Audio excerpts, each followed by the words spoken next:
descansando o nosso coração em Deus com a palavra. A palavra traz descanso para nós, não traz, Cleusa? A palavra traz descanso para nós. Eu quero falar um tema hoje, que é um tema bem pertinente para nós, bem dentro da nossa realidade hoje. Um encontro, preste atenção, um encontro, uma experiência e uma marca. Aleluia! Alguém já pode entender o que Deus quer nos dizer? Um encontro, uma experiência e uma marca. Aleluia!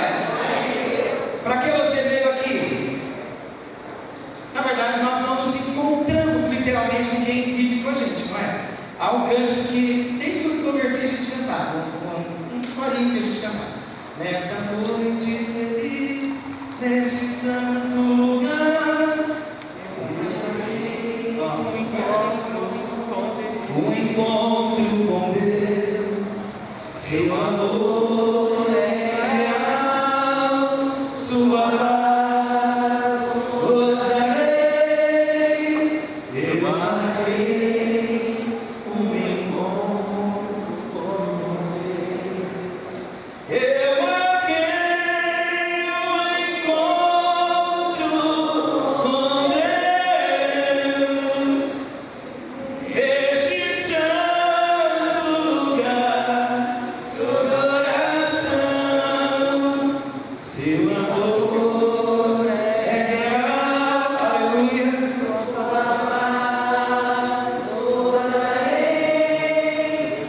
Eu marquei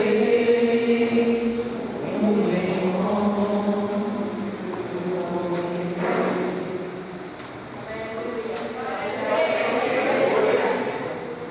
Eu não marco o encontro com a minha esposa, porque eu a vejo todos os dias. Estou com ela todos os dias. Se nós formos olhar na raiz da palavra encontro, nesse sentido, Deus mora em nós, mas também Deus habita em todo lugar, não é? Mas nós vamos partir de um princípio. Quando Deus criou Adão, que colocou o Espírito de Deus em Adão, Deus já não vivia em Adão? Deus já vivia. Mas na viração do dia, Deus tinha o que com Adão? Deus vinha para um momento de encontro. Então, quando a gente sai de casa, a gente pode sair nessa expectativa e nessa perspectiva de eu preciso ter um encontro com Deus, onde a minha vida será marcada, onde o meu coração será tocado, onde os meus lábios serão queimados, onde o Espírito de Deus há de agir em minha vida. Irmãos, não podemos sair da nossa casa sem essa perspectiva de buscar uma experiência pessoal, espiritual com o nosso Deus, e Ele está à disposição e desejoso de levar-nos a uma experiência profunda com Ele. Não devemos pensar que a vida espiritual ela acontece de uma só vez. Já recebi tudo de Deus, não. São experiências, são momentos crescentes, vamos crescendo em Deus, vamos desenvolvendo um relacionamento com Deus e vamos conhecendo ao Senhor.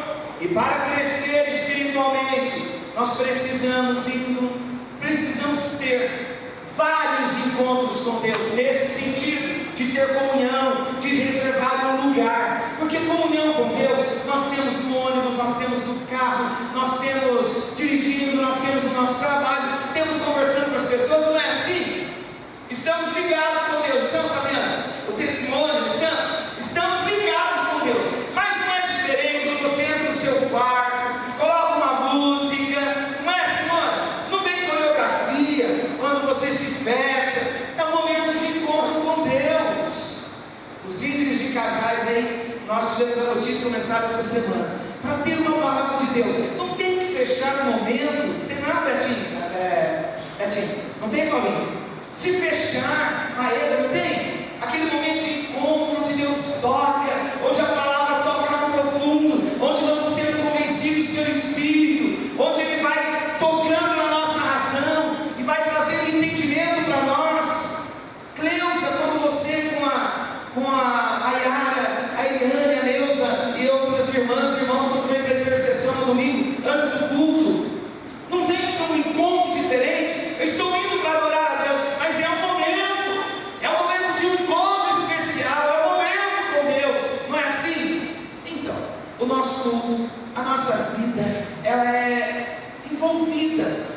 esses momentos, e nós precisamos dar bastante valor a esses momentos que nós vivemos, e a cada momento que vivemos, devemos extrair experiências gloriosas com Deus. Sabe por quê? Porque em cada experiência que nós passamos com Deus, nós temos experiência de transformação da nossa vida. Cada encontro com Deus é uma área que Ele toca na nossa vida. Cada encontro que nós temos com Deus, há uma estrutura sendo fortalecida, outra sendo derrubada, é uma chave do Senhor na raiz, é o trabalhar do Espírito em nós. E aí nós saímos como Jacó, algumas vezes, né? Saímos marcados a nossa coxa para caminhar com uma marca de Deus. Mas foi isso que aconteceu com Jacó.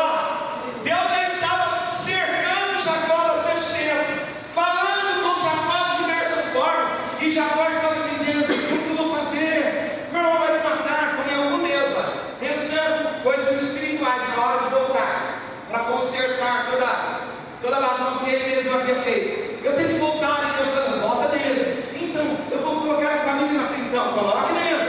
Então Deus foi dando todas as coordenadas para ele. Só que chegou um momento que Deus falou: agora, meu querido Jacó, o val de Jaboque é só para você. Eu acho que Jacó pôde cantar lá, né? Nesta noite feliz, neste santo lugar, eu marquei um encontro com Deus. E a vida de Jacó nunca mais foi a mesma, depois daquela experiência de um encontro com Deus.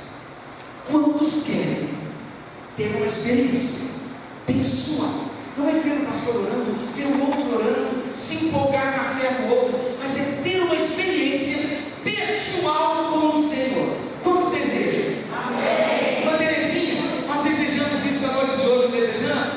Final que vai vir, a pessoa vai orar com a gente, vai ser uma grande bênção. Mas agora é a hora de você pensar no que Deus quer nos dizer. Nós lemos no início do nosso culto, Isaías capítulo 6. De verdade, eu já li muitas vezes Isaías, poucas vezes eu preguei Isaías capítulo 6, mas é uma mensagem muito conhecida. Isaías, quando viu a glória do Senhor, existem cânticos que falam da experiência de Isaías com Deus. Isaías nunca mais foi o mesmo, mas nós vamos extrair do texto algumas verdades aqui gloriosas para nós. Preste atenção, olha como inicia o versículo 1 do capítulo 6 de Isaías. No ano em que faleceu o rei Uzias, eu vi o Senhor, o Deus eterno, sentado sobre um trono alto e exaltado, e a aba do seu manto preenchia o templo. Queridos irmãos, o texto começa no ano da morte do rei Uzias. Interessante, como que o texto começa? Falando de uma experiência com Deus, mas ele não começa, na verdade, falando da experiência que Isaías teve. Ele narra, parece que algo cronológico. Não foi uma narração para conter dados históricos e data sobre o texto e sobre o acontecimento. Não foi, sabe por quê? Porque se fosse como um dado cronológico, estaria escrito mais ou menos assim: no ano do início do reinado do rei Jotão, que foi o filho de Uzias, que reinou depois de Uzias, o próximo, o sucessor. Mas o texto estava dizendo: no ano da morte do rei Uzias, eu vi o Senhor. Então vamos transliterar para nós. No ano da morte do rei Uzias, Isaías teve uma experiência com o Senhor. Tudo bem até aqui? Amém. Anete, tudo bem até aqui? No ano da morte do rei Uzias, eu vi o Senhor. Então cabe a nós descobrirmos algumas coisas. Quem foi o rei Uzias? Então vamos lá. No ano em que morreu o rei Uzias, Isaías, como eu disse, podia até ter dito, não é? No ano do reinado de Jotão, filho de Uzias. Mas ele não disse. Não se tratava de um fato, de um referencial para o calendário, mas era uma figura importante de um ensino para nós, e nós vamos extrair esse ensino agora. Na condição de jovem, Isaías era um admirador do rei Uzias. Quando a gente lê a história, nós vemos que Isaías ele foi profeta no reinado de 4 reis. E o primeiro rei que ele exerceu o ministério profético Uzias foi um rei muito bom. Nós encontramos em 2 de Crônicas, no capítulo 26. Eu vou ler só para nós conhecermos o rei Uzias. Em 5 minutos eu faço essa leitura que vai trazer luz para nós, para a gente entender quem foi o rei Uzias. Então vamos lá, olha a leitura, 2 de Reis, capítulo 26. Vou fazer uma leitura corrida e rápida, mas para vocês, para nós todos entendermos. Todos os cidadãos de Judá escolheram Uzias, que na época tinha 16 anos de idade. Começou a reinar então com 16 anos de idade, e constituíram rei em lugar de seu pai Amazias. Ele reconquistou e reconstruiu a cidade de Elate para Judá, depois que Amazias repousou com seus antepassados. Uzias tinha 16 anos quando começou a reinar e governou 52 anos em Jerusalém. Sua mãe era cidadã de Jerusalém e se chamava Jecolias. Ele praticou tudo quanto é correto e agradável ao Senhor, do mesmo modo que seu pai Amazias fizera. Uzias buscou a Deus durante toda a sua vida, durante a vida do seu mestre Zacarias, que o instruiu no temor de Deus, e enquanto procurou agradar o Senhor Deus o fez prosperar. Ele decidiu então atacar e guerrear contra os filisteus, e conseguiu derrubar o muro de Gate, o muro de Jabné e também o muro de Asdod.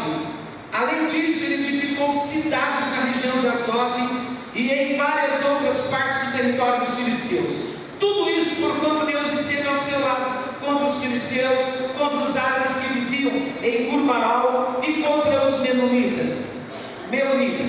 Os amonitas pagaram impostos a Uzias, e a sua fama se espalhou até a fronteira do Egito, pois ele e seu reino se tornaram muito poderosos e respeitados. Uzias também construiu torres em Jerusalém, na porta da esquina, na porta do vale e junto ao ângulo, no canto onde a muralha faz esquina. Também construiu torres no deserto e perfurou muitas cisternas, porquanto também era proprietário de muitos rebanhos, tanto nas planícies como no Cefelá, os planaltos de Judá. Ele mantinha trabalhadores em seus campos, em suas vinhas, nas colinas e nas terras férteis, pois tinha grande apreciação pela agricultura. Olha que rei, mas não para aí não. Uzias possuía um exército bem treinado, organizado em grupos, de acordo com o número de soldados convocados pelo secretário Jeiel e pelo oficial Maazéias, sob o comando de Ananias, um dos oficiais da guarda pessoal do rei. O exército era comandado por 2.600 chefes de famílias, todos eles guerreiros corajosos e decididos. Eles comandavam um exército poderoso de 307.500 soldados que estavam à disposição do rei nas suas batalhas contra seus inimigos. Olha agora, Uzias equipou todo o exército com escudos, lanças, capacetes, couraças e arcos, e até com fundas, atiradeiras de pedras. Em Jerusalém construiu máquinas projetadas por especialistas, a fim de serem posicionadas nas torres, grande rei, nos cantos das muralhas, para atirarem simultaneamente grande quantidade de flechas, assim como arremessarem grandes pedras contra forças inimigas na defesa das esquinas. A fama do rei Uzias foi contada e divulgada até as terras muito distantes, porquanto foi ajudado de forma extraordinária, até que se tornou bastante conhecido e poderoso. Mas olha o fim do rei Uzias. Contudo, assim que começou a vangloriar-se de suas conquistas e do seu poder, seu coração se encheu de orgulho e soberba, e essa atitude o conduziu à queda e ao insucesso. Uzias pecou contra Yahvé, o Senhor seu Deus, pois entrou na casa de Yahvé para queimar incenso no altar dos perfumes sagrados. Mas o sacerdote Azarias entrou atrás dele com 80 sacerdotes do Senhor, homens ilustres e corajosos. Se opuseram ao rei Uzias, advertindo-lhes: Uzias, não é a ti que compete incensar Yahvé, mas sim aos sacerdotes descendentes de Arão, que foram consagrados para esse santo ofício. Saí portanto do santuário. pois foste infiel e pecaste terrivelmente, e já não tens direito à glória que vem de Yahvé, o Senhor Deus. Então Uzias se indignou, tinha o incensário na mão, e estava pronto para oferecer a queima do incenso sagrado, quando se encolerizou contra os sacerdotes na casa de Yahvé, junto ao altar dos santos perfumes. Então o sumo sacerdote Azarias e todos os sacerdotes voltaram-se para ele, e eis que estava leproso na testa.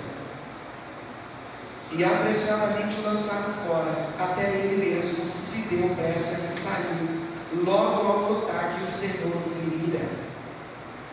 Sendo assim, Uzias sofreu dessa grave doença de pele até o dia da sua morte, e teve que viver, por ser considerado leproso, numa casa separada, porquanto foi excluído da casa de Yahvé, e Jotão, seu filho, tinha a seu cargo a casa do rei, julgando o povo da terra. Todas as realizações do rei Uzias, desde o começo até o fim do seu reinado, foram escritos pelo profeta Isaías, filho de Amós. Adormeceu Uzias com seus antepassados e foi sepultado próximo deles, em um cemitério de propriedade dos reis de Jerusalém, mas não no tradicional túmulo dos grandes reis, porque diziam: ele é leproso. Então seu filho Jotão foi proclamado rei em seu lugar. Eu pergunto, dá para acreditar que o texto está falando da mesma pessoa, do mesmo rei, até o versículo 16 do capítulo 26, exatamente o versículo 15. Dá para acreditar que a partir do versículo 16 o texto está falando de um homem, um rei poderoso, que começou bem, mas no final fez o que não devia fazer, pecou contra o Senhor, foi submisso contra Deus, foi oferecer sacrifício, foi oferecer incenso no templo, e não era papel dele, era papel do sacerdote, e ele não era sacerdote, ele era rei. Mas o texto diz que quando ele viu toda aquela glória do seu poderio, ele começou a se vangloriar. Irmãos, todas as vezes que o homem começa a se vangloriar, Deus sai de cena. Ou a glória de Deus, ou é de Deus, porque o homem não se vangloria. A soberba precede a queda. E o texto diz que na morte desse rei, na morte do rei Uzias, que começou bem, que deixou grandes conquistas, mas que no final foi sepultado numa sepultura de reis, separado, não de todos os reis, porque era leproso. Até na sua morte ele levou a fama, a má fama, de que era um leproso. Um homem que tinha tudo, teve que ser separado da sociedade, separado da sua própria casa, teve que abandonar a sua própria casa. E na morte desse homem, Isaías disse: eu vi o Senhor no ano da morte do rei Uzias. Sabe por quê? Porque o rei Uzias representava para o povo de Judá um grande livramento da parte de Deus, um grande benefício da parte de Deus. Um rei que começa a governar com 16 anos, temendo a Deus, obedecendo a Deus, mas fez as coisas pela metade. Sabe que estava lendo a história, mais textos nos traz mais luz e orientação. O texto diz que aqui nós vimos que ele entrou no templo para oferecer o sacrifício. Deus não aceitou porque ele não era sacerdote em primeiro lugar, mas na verdade, diante de todo o povoado, ele não havia derrubado todos os altares da idolatria. Então ele não fez a obra completa, não fez tudo como deveria fazer. Mas, olhando de uma forma positiva, esse rei representava para toda a nação uma grande solução. Era um grande rei, com uma grande conquista, onde os homens depositaram a sua confiança. E com a morte de Uzias, houve uma desestabilização do governo. O governo se desestrutura, as pessoas se desestruturam, as autoridades se desestruturam. E vários comentaristas dizem que Isaías tinha uma admiração pelo rei Uzias. Foi o primeiro rei do seu ministério profético. Do capítulo 1 ao capítulo 6, os 5 capítulos primeiros, do 1 ao 5, vamos dizer assim, do primeiro capítulo ao capítulo 5, nós vemos Isaías contestando o pecado, Isaías confrontando o pecado, mas no capítulo 6, Isaías tem uma experiência pessoal com o Senhor, um encontro com o Senhor, para exercer o seu chamado de acordo com o que Deus queria e da forma como Deus queria que ele exercesse o seu ministério. Em outras palavras, todos nós precisamos passar por um encontro com Deus, onde nós seremos curados. E é interessante o texto. Agora vamos voltar para Isaías capítulo 6. Já vimos a história do rei Uzias. No ano em que faleceu o rei Uzias, eu vi o Senhor, o Deus eterno. Como que Isaías viu? Isaías o viu sentado no trono e exaltado. Como Isaías viu o Senhor? Isaías que amava o rei Uzias, Isaías viu ao Senhor como o grande rei. Era tudo o que ele precisava para entender que o seu ministério não estaria baseado no poder de Uzias, que a vida do povo não estava baseada no poder, no poderio, nas armas do exército de Uzias, mas no poder do Senhor. Porque no capítulo 6, Deus se revela para Isaías como rei, como Senhor exaltado sobre um alto e sublime trono. A partir daqui, então, a partir do capítulo 6, Isaías já é uma outra pessoa, porque além de ser tocado por Deus, ele teve uma experiência de ver o Senhor como aquele que governa, como o Senhor soberano. Amém, queridos? Então até aqui nós estamos bem numa introdução, num contexto, num panorama. Então vamos tirar agora, extrair do texto algumas verdades importantíssimas para nós. No ano em que faleceu o rei Uzias, um ano de tragédia, de desestabilização, a gente já consegue ver isso, que aquele bom rei morreu, mas desobediente a Deus no final da sua vida, leproso. Nesse ano em que ele faleceu, eu, Isaías, vi o Senhor sentado sobre um alto e sublime trono. A aba do seu manto preenchia todo o templo. Em torno dele, posicionados serafins, cada um deles tinha 6 asas, com 2 cobriam o rosto, com 2 cobriam os pés, com 2 voavam, e ao mesmo tempo clamavam uns aos outros: Santo, Santo, Santo é o Senhor dos exércitos. Eis que toda a terra está plena da glória do Senhor. Ao som das suas vozes, os batentes das portas tremeram, e o templo ficou repleto de fumaça. Vamos dizer algumas verdades aqui preciosas para nós. A primeira experiência de Isaías foi a experiência de ter a sua visão espiritual aberta. Eu quero destacar algo importante para nós aqui, irmãos. No ano da morte do rei Uzias, naquele contexto todo, ontem eu estava conversando com a mãe do Maxwell, do Max da Elisa, e ela disse para mim assim: está com esse moço dessa altura toda aí, pastor? Vocês conhecem o Max, depois de vocês dizerem. Aí eu disse: sim, mãe. Ela falou: então, quando o Max nasceu, eu tinha perdido 5 filhos nas minhas gestações. E aí ele foi a 6ª gravidez. Eu tinha muito medo de perdê-lo e consegui chegar até o final. Quando eu cheguei no hospital para ter o Max, a enfermeira me esqueceu no quarto e passou na hora do Max nascer. E quando o Max nasceu, ele nasceu roxo, sem oxigênio nenhum, e ficou 3 dias no balão de oxigênio e não voltava. E os médicos disseram: vai ter sequela. E do segundo para o terceiro dia, o pastor da mãe do Max foi visitá-la no hospital.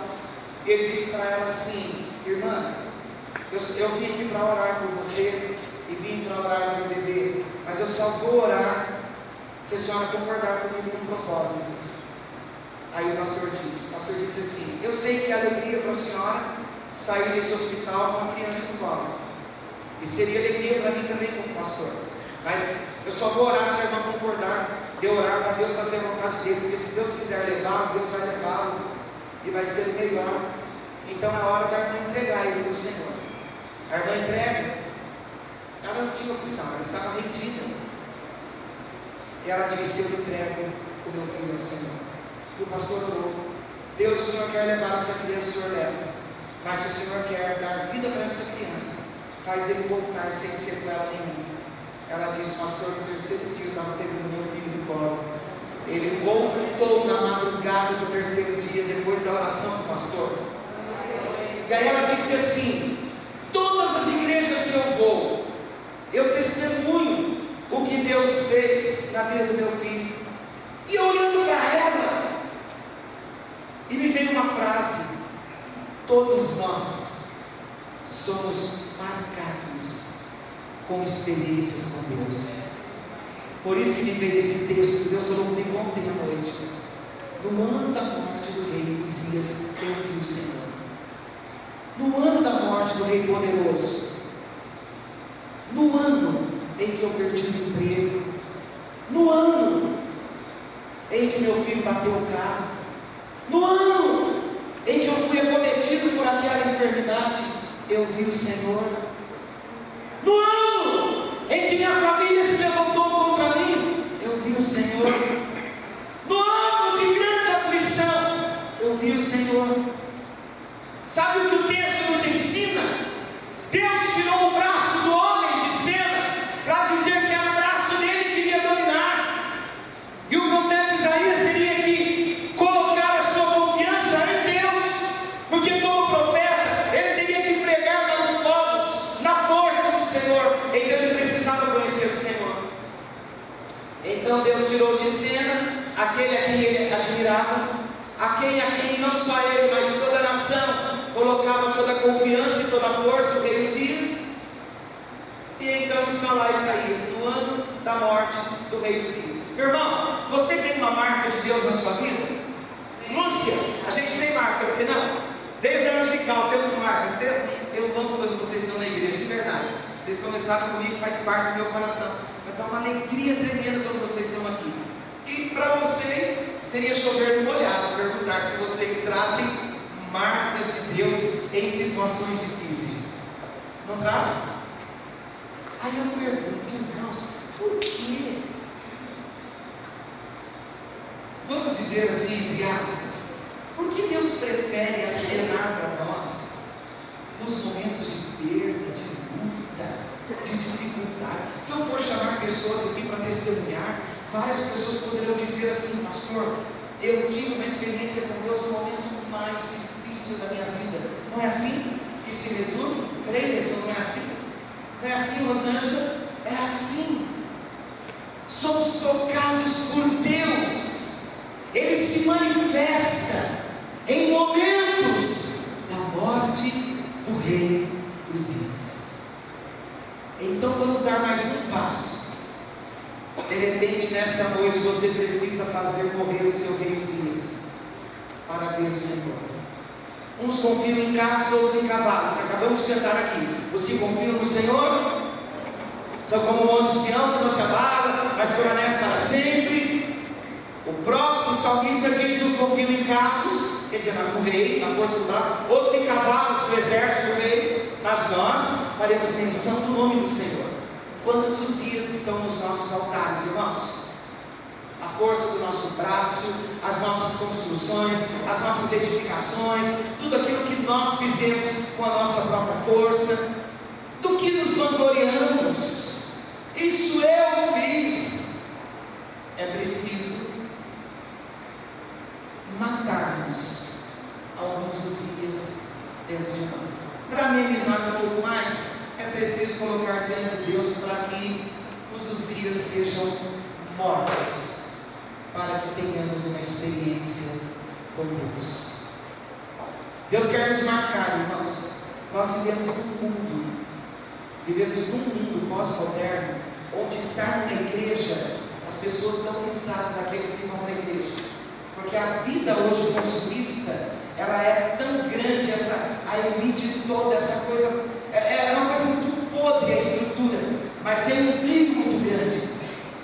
Hollywood tem um brilho muito grande, mas a estrutura é uma estrutura podre, morta, é um inferno por dentro. Mas nesse mundo todo consumista, o mundo desafia a gente a viver na nossa própria força, e nós vamos nos esquecendo de depender de Deus nas mínimas coisas. Por isso que dificilmente nós temos uma experiência como a de Isaías. Eu vi o Senhor no ano da morte do rei Uzias. Será que é preciso? Algumas experiências nós já temos, mas será que é preciso ainda algumas tragédias na nossa vida para Deus dizer: filho, eu estou aqui, já estou acenando para você há bastante tempo, você não está percebendo? Algumas vezes nós estamos descendo uma ladeira, descendo uma escadaria, e o Espírito Santo está tocando uma trombeta para nós, dizendo: não desça mais, o caminho é de morte, não desça mais, pare. E algumas vezes nós não paramos e precisamos ser feridos por Deus. Precisamos ser feridos por Deus, para entender que Deus é aquele que está no alto e sublime trono, e Ele é soberano, e Ele governa. Agora, irmãos, vamos então à primeira experiência de Isaías, quando ele teve essa visão aberta, a visão do trono de Deus. Tudo isso é muito conhecido, nós já ouvimos, já entendemos que ele viu a glória do Senhor, ele viu anjos que estavam dizendo: santo, santo, santo. Mas eu quero falar de um detalhe desse texto, dessa experiência que Deus quer trazer para nós. A Bíblia diz que quando a visão de Isaías foi aberta, que ele viu os anjos que cobriam o rosto, que cobriam os pés, e ao mesmo tempo eles clamavam uns aos outros: santo, santo, santo é Yahvé, o Senhor dos exércitos. Eis que a terra está plena da glória do Senhor. Quando nós ouvimos os anjos dizendo: santo, santo, santo é o Senhor dos exércitos, o que os anjos estão fazendo? Você consegue entender o que eles estão fazendo? Quando você diz santo, santo, santo, o que você está fazendo? Estamos adorando. Então Isaías teve uma visão de adoração em tempos que foram marcados pela crise, em tempos difíceis. Mas o que me chamou a atenção, olha o versículo 4, irmãos: ao som das suas vozes, voz de quem? Das vozes dos anjos. Ao som das suas vozes, os batentes das portas tremeram, e o templo ficou repleto de fumaça. Vamos ao ponto. Isaías teve uma visão do templo, e ele viu que os batentes, em outra tradução diz o limiar da porta, tremeu, a soleira tremeu, o batente da porta tremeu com o quê? Com o som da adoração dos anjos, quando diziam: santo, santo, santo é o Senhor Deus Todo-Poderoso, o Senhor dos exércitos, toda a terra está cheia, está plena da sua glória. Amém? Posso ouvir um amém? Então tá. Aí eu pergunto, o apóstolo Paulo diz para nós assim: não sabeis que sois santuário do Senhor, sois templo do Senhor, e que habita em vós o Espírito do Senhor? Quem hoje é templo do Senhor? Nós somos templo do Senhor. Nós somos templo do Senhor. Então, eu quero dizer algo glorioso para nós aqui. Em Gênesis capítulo 3,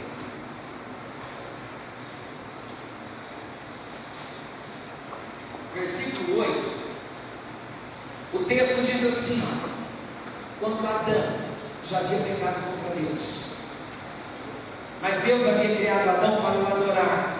Adão era um adorador, agora caído, mas era um adorador. Caído em pecado, mas era um adorador. Tinha uma característica, uma marca nele, no seu coração, e ele tinha que continuar cultuando a Deus como adorador.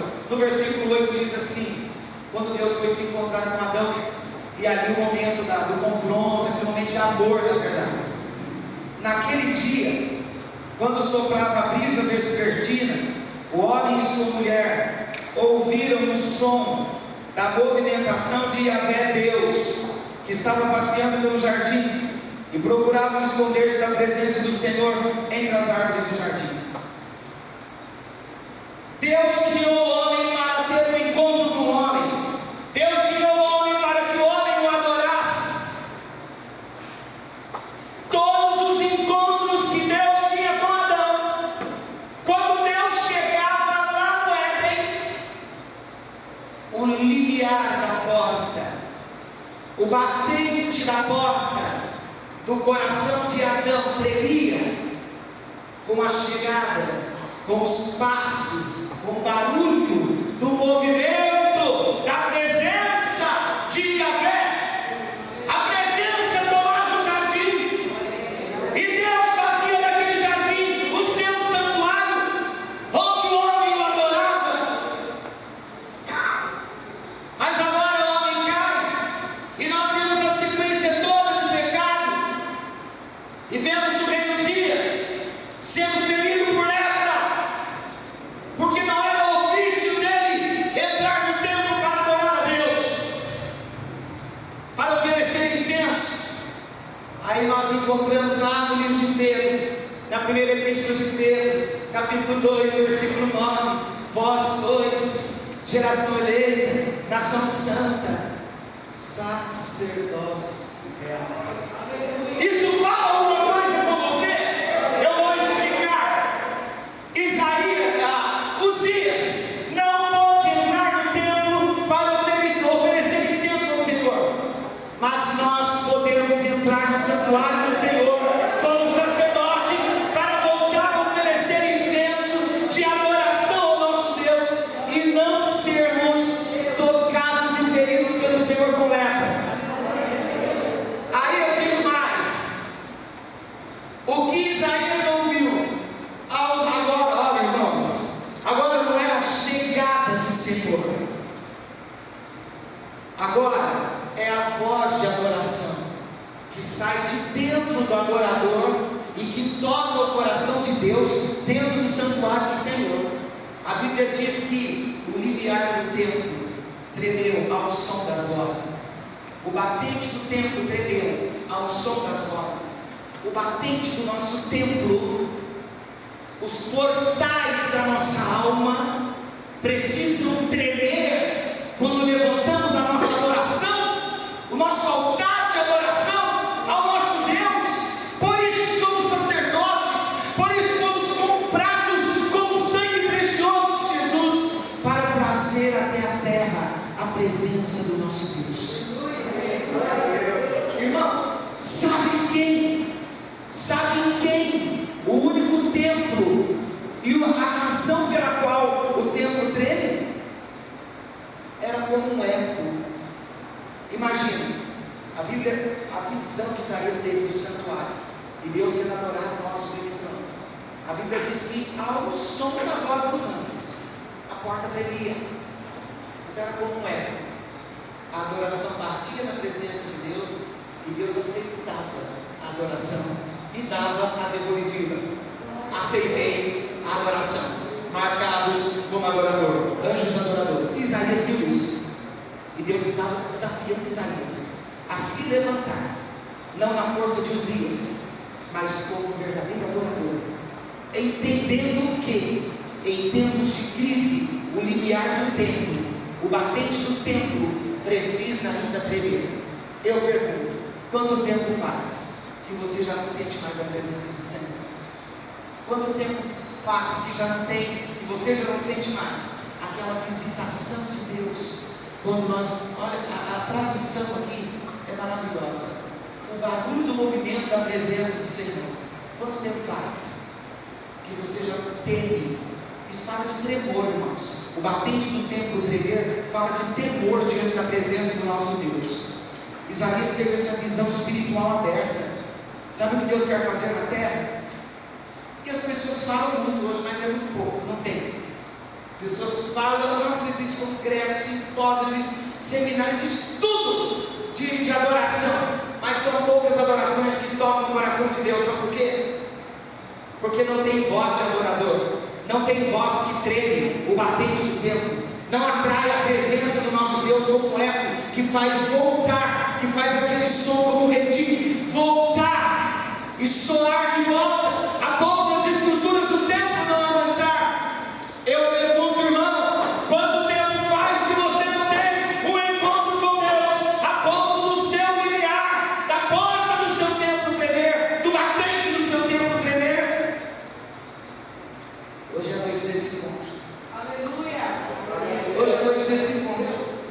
Ele chamou a gente uma noite chuvosa, uma noite simples, onde aparentemente não tem alarde nenhum, mas ele disse: eu quero voltar a aprender o batente do seu templo. Você não é templo do Espírito Santo? Ele deseja manifestar a presença dele novamente na minha vida e na sua vida. Se estamos em tempo de restituição, e estamos, eu vou dizer umas verdades aqui, irmãos. Olha para mim um pouquinho. Eu já falei do mundo consumista. Vamos falar do próprio pecado na natureza do homem.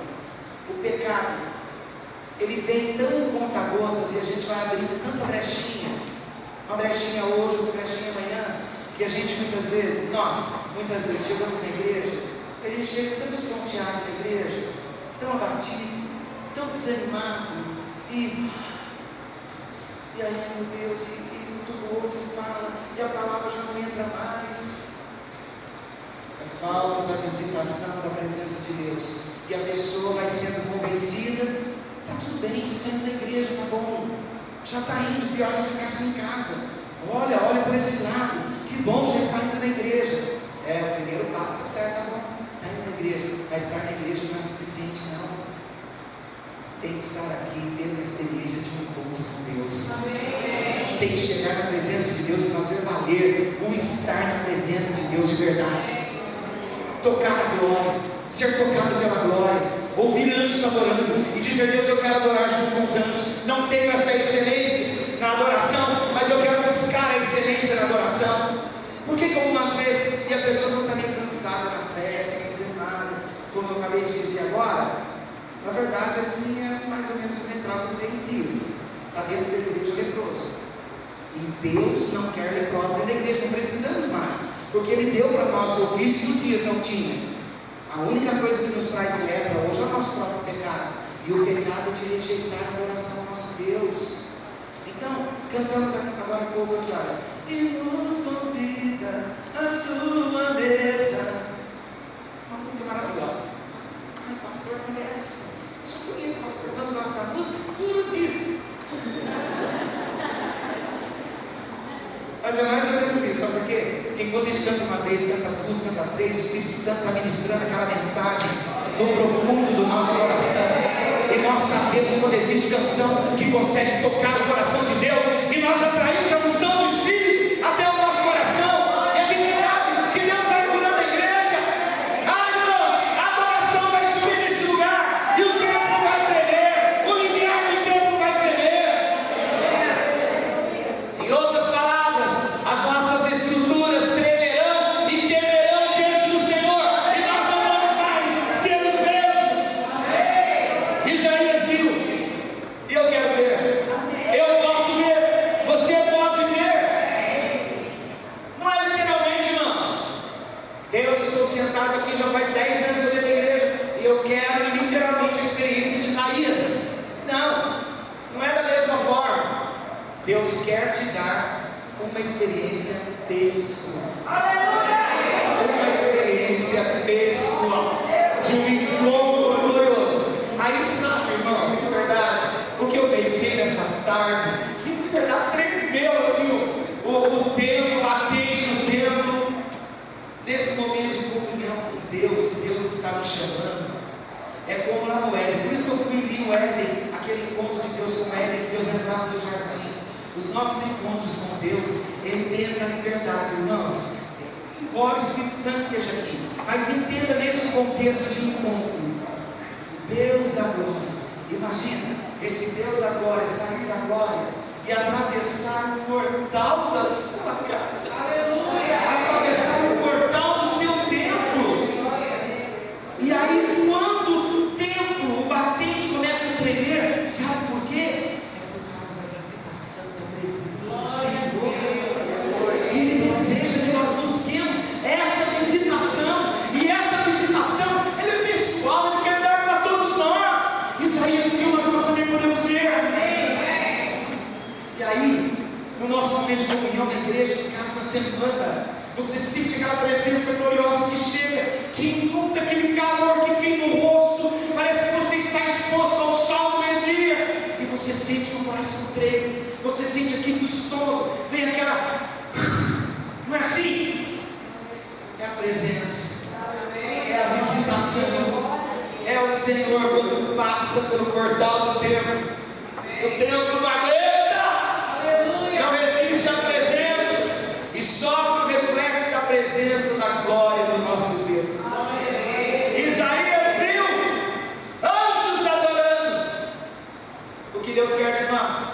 Que levantemos dentro de nós um altar de adoração, para que Deus tenha acesso, como dentro do Espírito Santo, de forma pessoal e agora coletiva. Então é assim, quando a gente se reúne no domingo, Deus é a nossa adoração, o nosso culto coletivo. Fazemos uma fogueirona aqui, e a fogueira acende, a gente adora a Deus, e Deus senta, e Deus manifesta a glória, como manifestou lá no jardim, como manifestou na visão de Isaías.